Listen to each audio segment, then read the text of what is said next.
good morning, and very good morning. Welcome to the show. Welcome to Viewgraphy.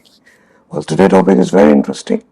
I'm sure it's going to add a lot of information and knowledge in your disposal. So, what's the topic today we are going to talk about? Well, today we are going to talk about the impact of software into the output of the camera. Like, okay, that's too technical, I believe. Like, if I try to put in simple words, how the software is enhancing the quality of the image. Yeah, that that makes sense. But before I deep dive on going to start peeling off how these things works, uh, let me put things into perspective, and I hope it will make sense for you and for everybody. Okay, technology, photography, digital photography, a lot of technology involved, from the lens manufacturing to camera, the sensor, the autofocus system, the battery life, blah blah blah. Too many things to talk about, but we are going to talk specifically about the camera. Just the camera, nothing else. No lens, no nothing, no light, no shadow, no nothing. Only the camera. The camera itself is based on several parts: battery, sensor, autofocus system, logic boards, the autofocus driving processors, memory bandwidth, card slots, blah blah blah. But out of all of these things, there is one thing which is very important, actually the most important, which is the software. Now, software is just called software, but in terms of photography, we call it SNR firmware, signal to noise ratio firmware. What it does is it basically cooks the raw output coming from the analog to digital converter, and before the sensor. So like this is the sensor, digital, the light hits the sensor. Alright, the output of the sensor goes to analog to digital converter, whose basic responsibility is to convert the analog signal of the light, which is coming from the pixel. The output of the pixels is analog. Yeah, by the way, all digital sensors in all the digital cameras are analog. Yeah, all the sensors, every single sensor, from the cell phone to the James Webb Space Telescope, all of these cameras are analog and they are called digital. Yep. So the sensor is basically the pixel, the light hits the pixel, the output of the pixel is analog. That analog signal converts into digital form, that and the processor or the circuit which it does is called analog to digital converter, or AD, ADC, analog to digital converter.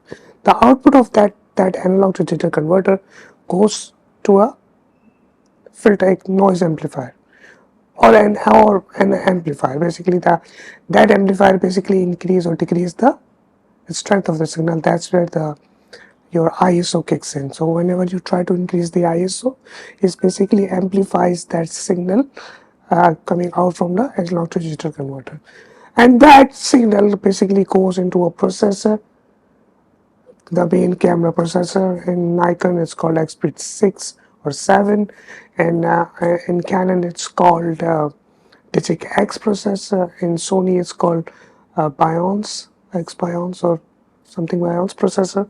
So basically that SNR firmware resides inside that processor, and what that processor does, or what that software does, is the output coming from the analog to digital converter, it basically cooks. That's it. It cooks and it basically renders, it applies all that creative filter that you do, monochrome, vivid, flat profile.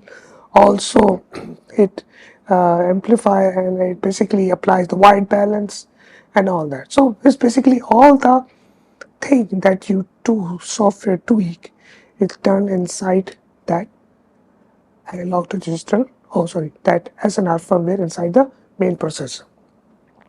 Okay, now that being said, all this circuitry, all these sensors, they have a limitation. All the companies across the globe, they are making very advanced digital sensors who are very sensitive for low light, but those sensors are expensive. And why? Because those sensors have a special tendency to do certain things.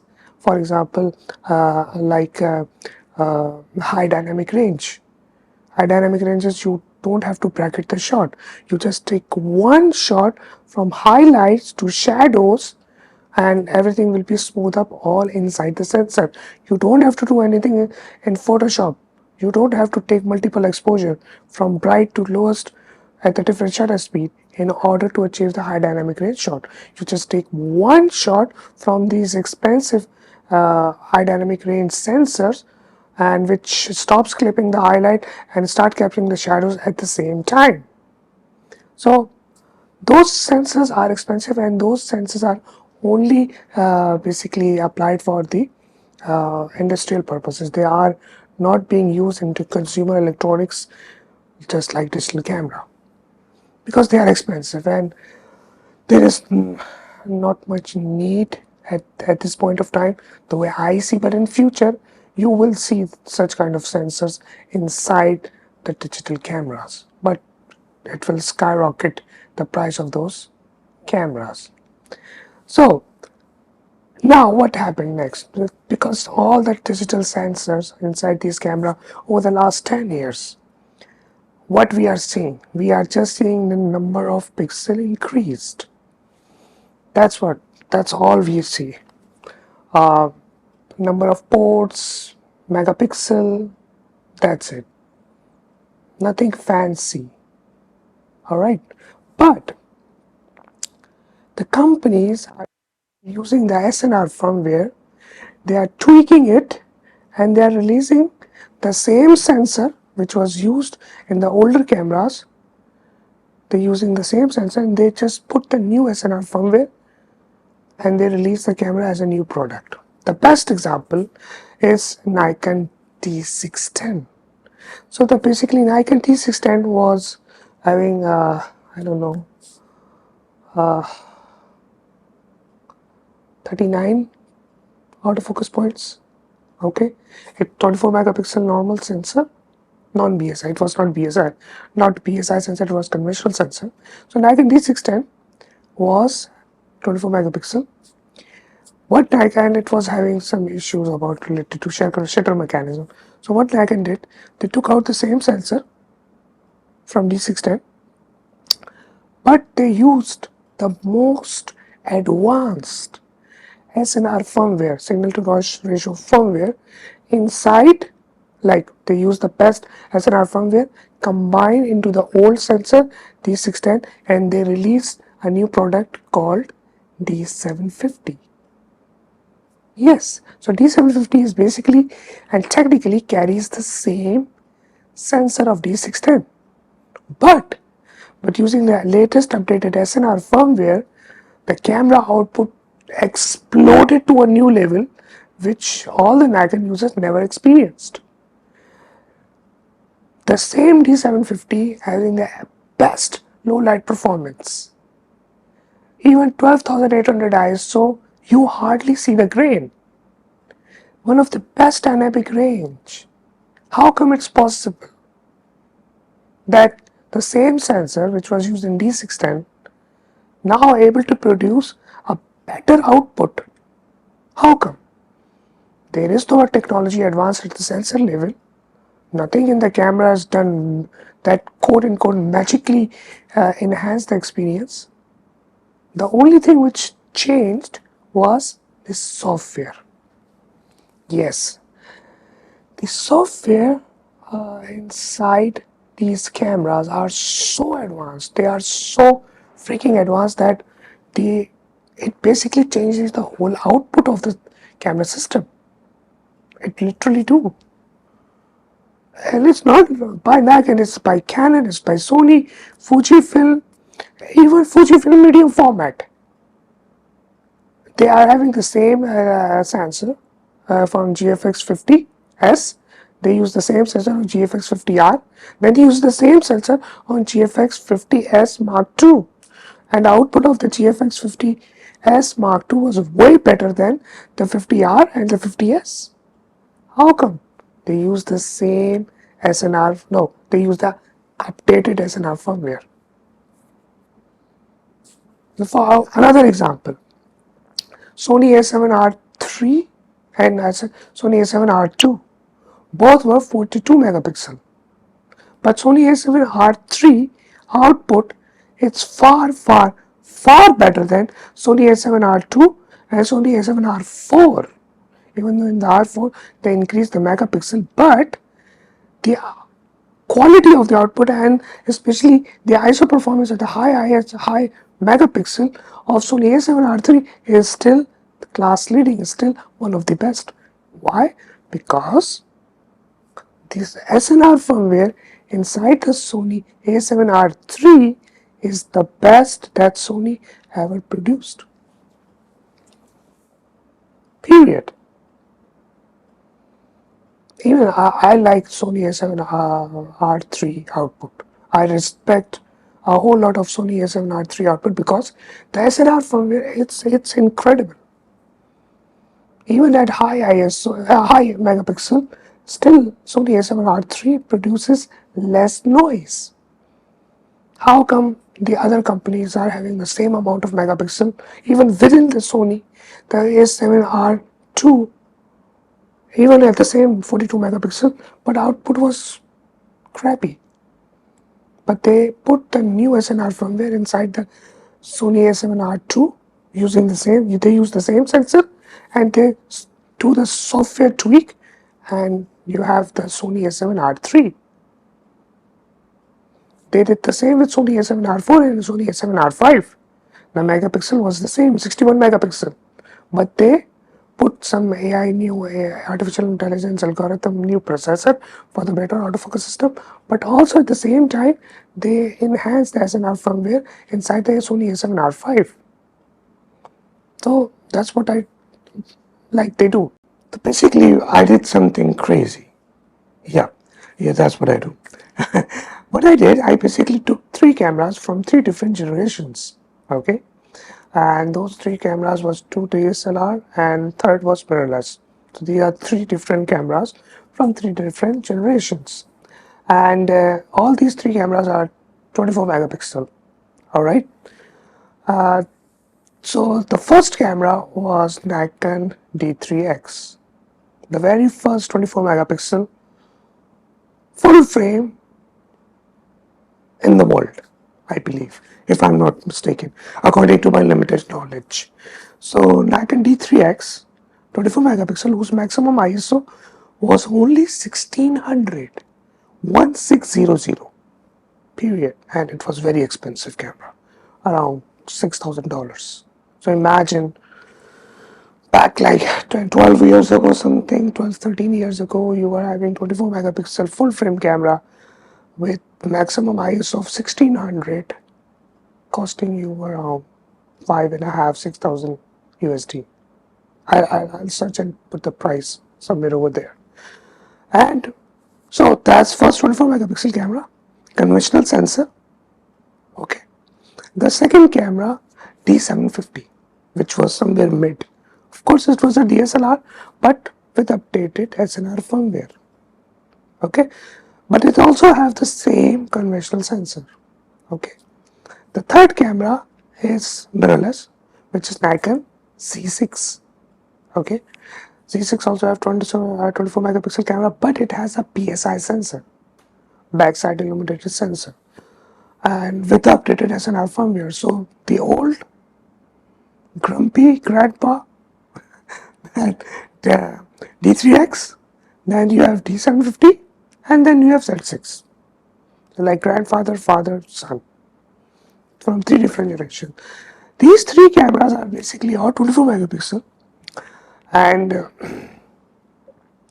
all these 3 24 megapixel camera are with 3 different point of time where the technology evolved. All right, not only in terms of the hardware but also in terms of software. What do you mean by hardware? Hardware means the T3X and D750 was 24 megapixel camera, but Z6 was BSI sensor 24 megapixel back. So two conventional sensor and one was the BSI sensor. So that's a big hardware change. Then another change was the software, which is an advanced SNR firmware. That's where the performance of these camera enhanced over the period of time. SNR firmware basically was very old in D3X. That's why its ISO was 1600, but it was enhanced in D750 and it reaches the ISO of 12,800 of D750 maximum ISO. Then further the SNR firmware enhanced in Z6 or Z6 and it ISO range goes up to 51,200. So if I do the maths, 1600 to 12,800, that's 1600 to the 32, 3,200, 6,400, 12,800. So that's 3 stop increment in performance enhanced from D3X to 750. And from 750 to Z6, 12,000 to 2015, 25,650, 1,200. So that's 2 stop increment from D750 to Z6. So 3 stop increment from grandfather to father and 2 stop increment from father to son. Yep.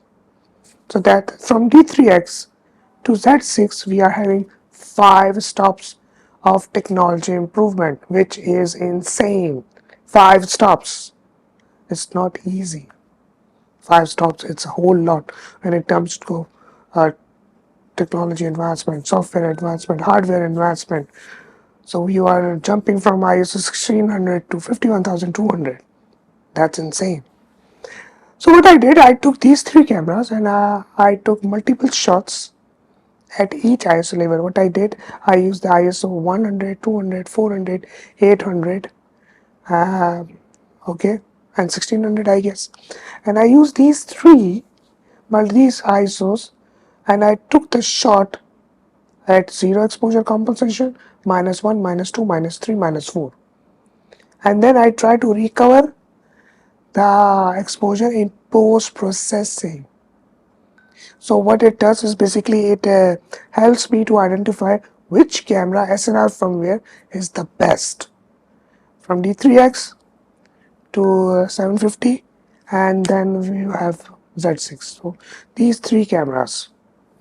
So I took the shot underexposed and then try to recover the exposure one by one of these 3 cameras in order to see which camera SNR firmware was the best. And I can tell you, you will get surprised when you see the result on the screen now. Alright, so here is the comparison of the 3 cameras. As you can see, on the first, these the ones in the blue, these are taken from Nikon Z6. Alright, so this exposure was taken at aperture priority f8 at 0 exposure compensation, 19 millimeter. So in the aperture priority it was given 15 seconds of exposure. The same goes for this. This is taken from Nikon D3X and this is taken from D750. So what I did, I took these 3 cameras. Okay, the blue ones is from Z6, the red ones are from D3X, and the green ones are from Nikon D750. So the first exposure was at zero exposure compensation. Then I took the -1 exposure over here, -1 EV, -2 EV, -3 EV, -4 EV, and then I'm going to recover the exposure, and then you can see how good the raw files are. All of them are 24 megapixel, all of them are normal sensor, except the one from Z6, which is PSI sensor, but from D3X, which is very old technology, 24 megapixel conventional sensor, and D750 conventional sensor. Now you may experience the exposure difference over here, but so it's basically based on metering. I put the camera on aperture priority, so camera will going to calculate the exposure by itself. So as you can see, the D3X exposure was way underexposed. It is underexposed by 2 stop approximately when you compare with the Z6 or when it compared to D750. This is D750 exposure, and this is D3X, and this is Z6. All of them at f8. Over here you can see, over here that's f8, and aperture priority giving me was 4 seconds. So that Z6 was giving me 15 seconds of shutter speed. So it was clearly 2 stop, more than 2 stop underexposed. And this is D750, it's like 20 seconds. So it's a lot. Anyways, these are all zero exposure compensation. So if I try to, adjust the exposure, let's say if this is Z6 exposure, you can see the histogram over here. So on D3X, if I try to expose by nearly like this, now you can see that it's equal to the exposure of Z6, a little bit bright, and that's the D750. So D3X file is approximately 1.65 stop underexposed by default. I'll try to take this under consideration, but the main idea is to show the raw files how good they are when it comes to recovery of the exposure. So let me reset that. So this was exposure at -1 eV. If you can see, this was taken at -1 eV. Z6. So I'm going to take the exposure. I'm going to do +1. So that is zero exposure compensation. That is +1. So both looks equal. Now I try to do the same with D3X, but D3X, this is at 4-second exposure aperture priority. The camera calculated the exposure by itself. So, and this is by -1 stop. This is at -1 eV over here. So let me go to the develop module. I'm trying to bring the exposure by +1. So this is zero exposure composition. This is +1 exposure composition. Now here is our D750. So D750, that's a zero exposure composition, and this is -1. So I'm going to recover the exposure by +1. So this is zero exposure composition. This is +1. So D750 looks unaffected. This is D3X, and this is -1. Looks the same. This is Z6, zero exposure composition. This is by -1 recovered. Looks the same. Now, for moving fast forward, this is by -3 stops. This is Z6 and I exposed by -3 stops. So I'm trying to recover the exposure by +3. So this is zero exposure composition. This is +1. So if I compare it over here, see the noise. This is cleaner, zero exposure compensation, and this is by -3. 0, -3, 0, -3. So -3 are showing some grains, and this is by -1. So -1 exposure compensation was pretty much over here, looks like untouched. It's just like the zero exposure composition, but noise is there. And -3, oh yeah, I can see clearly very noisy image.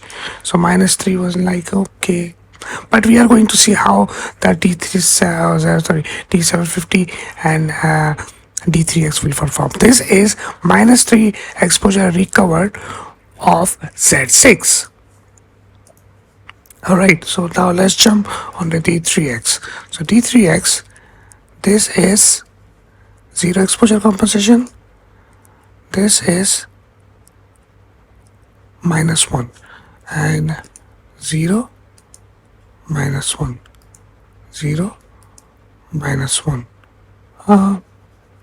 little bit noise.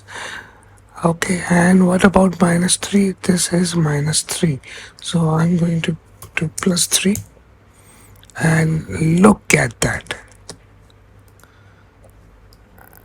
This is zero exposure compensation. This was -3, so I try to recover the exposure, and the white balance is gone. So that clearly shows the aging factor of SNR firmware. The SNR firmware inside the D3X was so old that when I try to recover the exposure by -3 EV, the raw file was start, falling apart, and there is a green casting. You can clearly see. Whereas this is zero exposure composition, this is -1, this is -3 of D3X. Clear difference. Like D3X is a very old technology with very old this exposure compensator, very old SNR firmware. Now let's move to D750. This is D750 as zero exposure composition. This is D750 at -1. No changes you can see. There's nothing. It looks nearly identical. Now if I go to -3, this is -3. Yeah, that's -3 over here. So +3. All right. So this is zero exposure composition. This is +3. So 0 +3. So +3 over here, it looks less grainy in D750 when I try to cover from Z6. Z6 file looks more greeny than this file from 750. Of course, there is a dust spot on 750, but ignore them, please.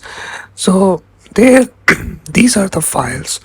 This is this is D750 at -3 EV exposure, recovery. This is Z6 -3 EV exposure recovery, and this is D3X -3 EV exposure recovery. It looks like the D750 file looks much better than the Z6. Z6 look a little bit grainy over here, and of course D3X is long gone.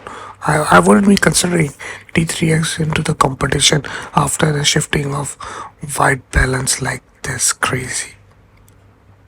That's really crazy. Okay, let's do one more thing. This is Z6 with -4 exposure compensation, so I'm going to do +4. That's +4. Let's try D3X as well. +4. Oh man, it's crazy. You can't even see. That's -4 EV of D3X over here. So that's why I put +4. And this is D750 -4. I'm going to recover by exposure by +4. So that's +4 of D750, and this is +4 of your Z6. Over here, Z6 looks much cleaner. This is D750, by the way, and this is where Z6 looks much sharper, much cleaner, less grainy, surprisingly. D750 looks a lot grainier.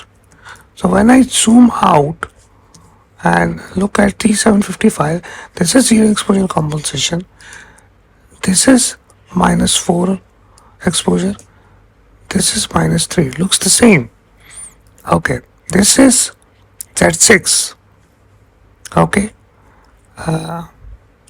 this is -3 and this is -4 and this is 0. Exposure looks the same. 0 minus, this is -1, this is -3, this is -4. Wow. So let me try to look over here. Okay, this is -4 and this is 0. So 0 and -4. 0 and -4 exposure recovery of Z6. So if I go and check the same on the D750, this is D750. This is 0 exposure composition. This is -4. And by the way, -4 over here at this corner looks less grainy than Z6. Z6 file looks much grainier in compared to D750. And if I compare side by side,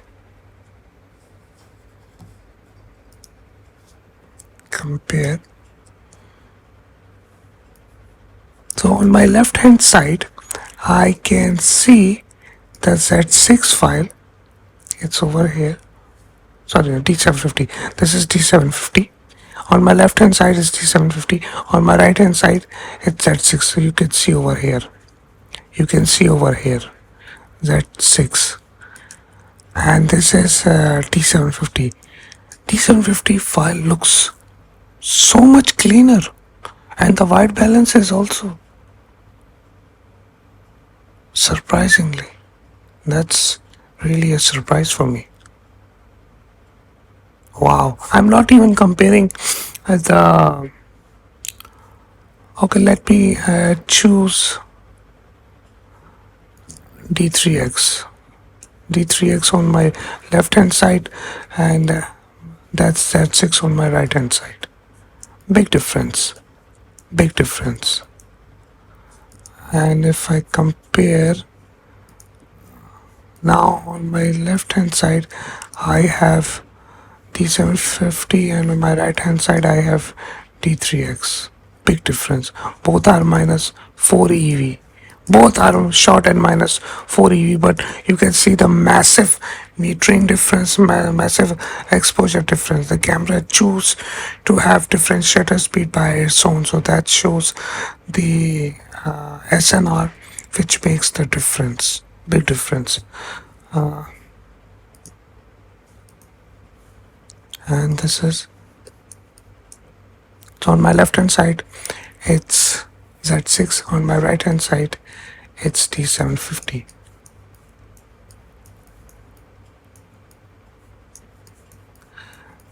These Z6 images look sharper because of the, even though the same lens was used, but surprisingly D750 file looks much more less noisier. You can see it's much less noisier than Z6. This is on left hand side is Z6, right hand side is D750. So the bottom line is this, that in this whole testing scenario, the files from your D3X it's an old technology. The metering is out, and of course, being 24 megapixel, having at that time and comparing with the latest technology of Z6, it's there is no match. The newer cameras are far more better, and they are far more superior. So this is Z6 -4 EV.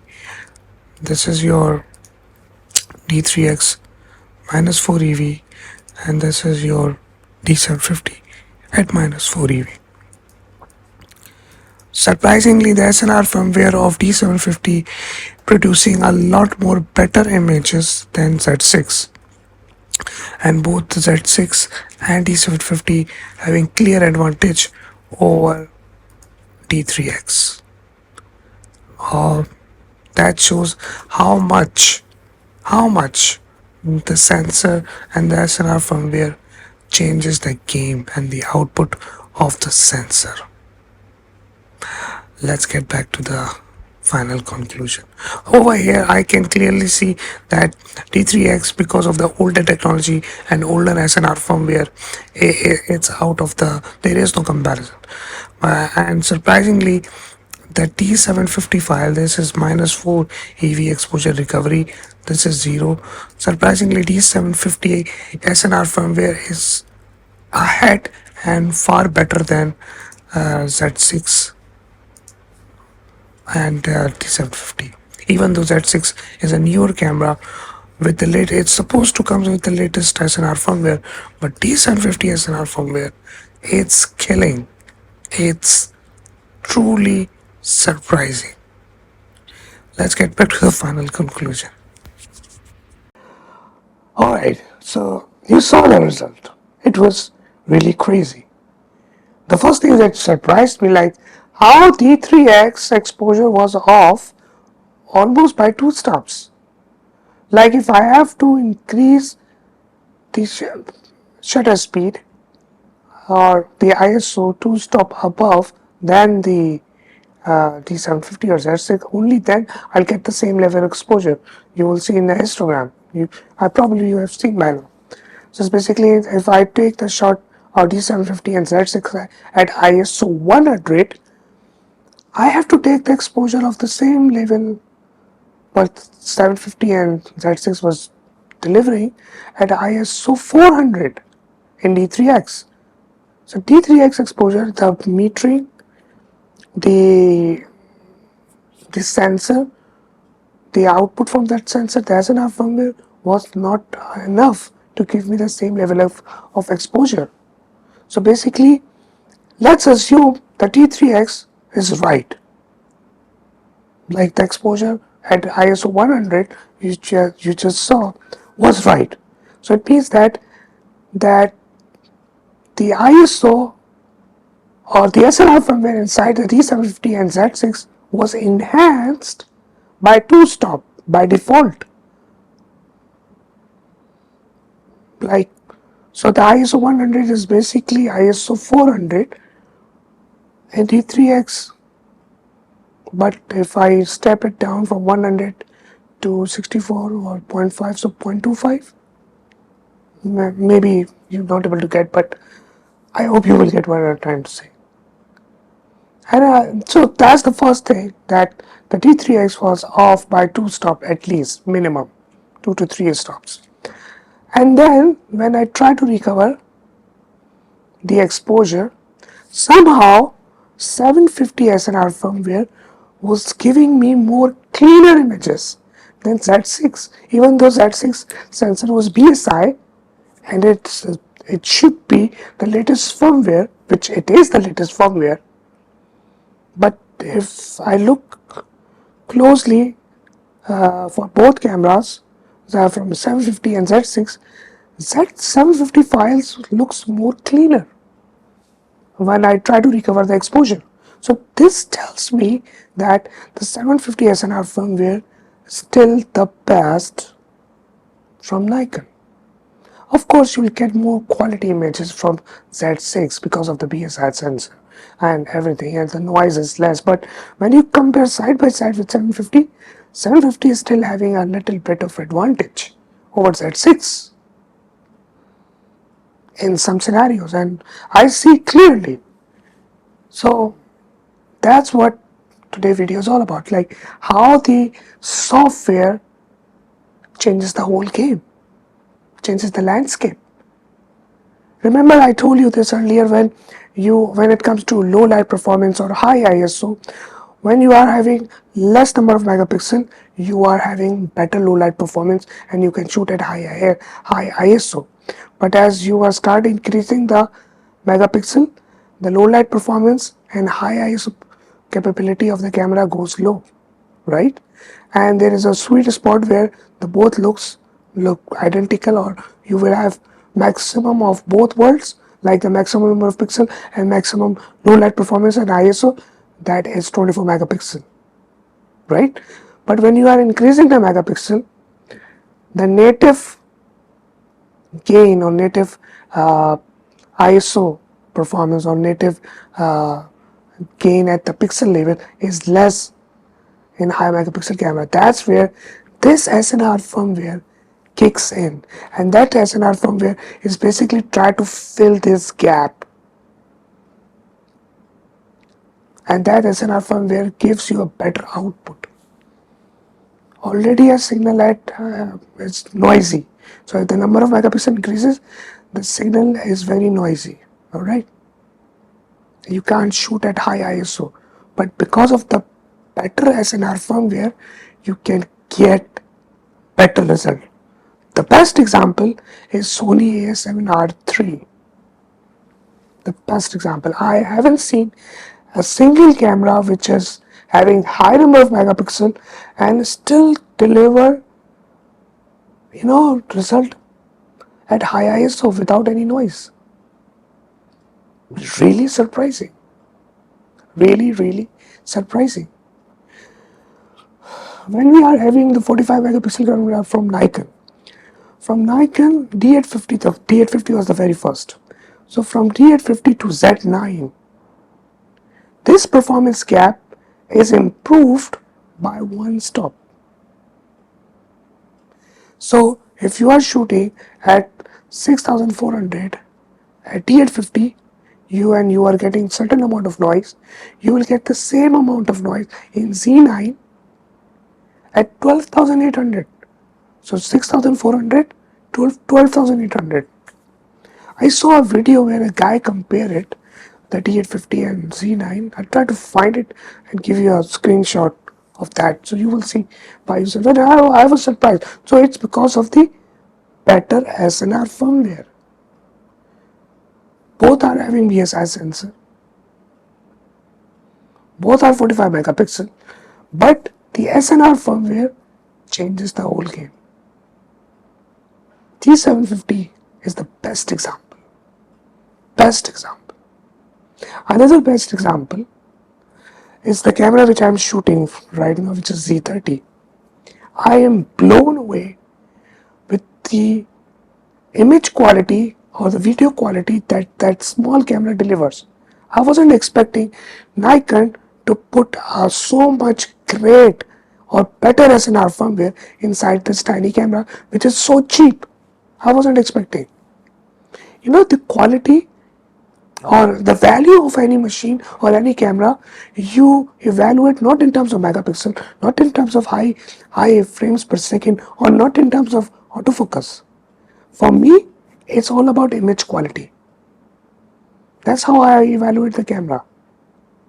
How much the flexible the raw files are. So I can tweak, I can push and pull those raw files in order to get the better images in final after the post processing.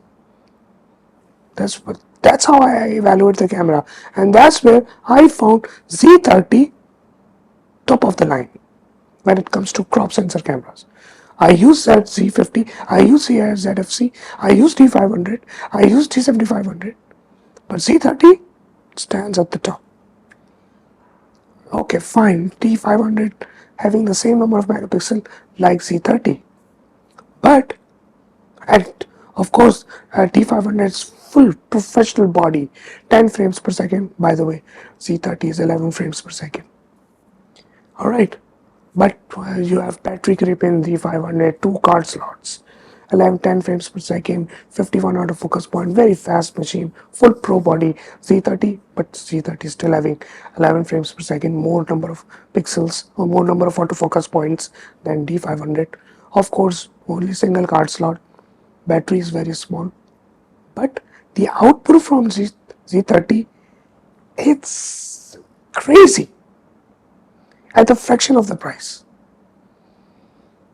Really, like crazy. Imagine Z30 with XP 7 processor, with the stack sensor,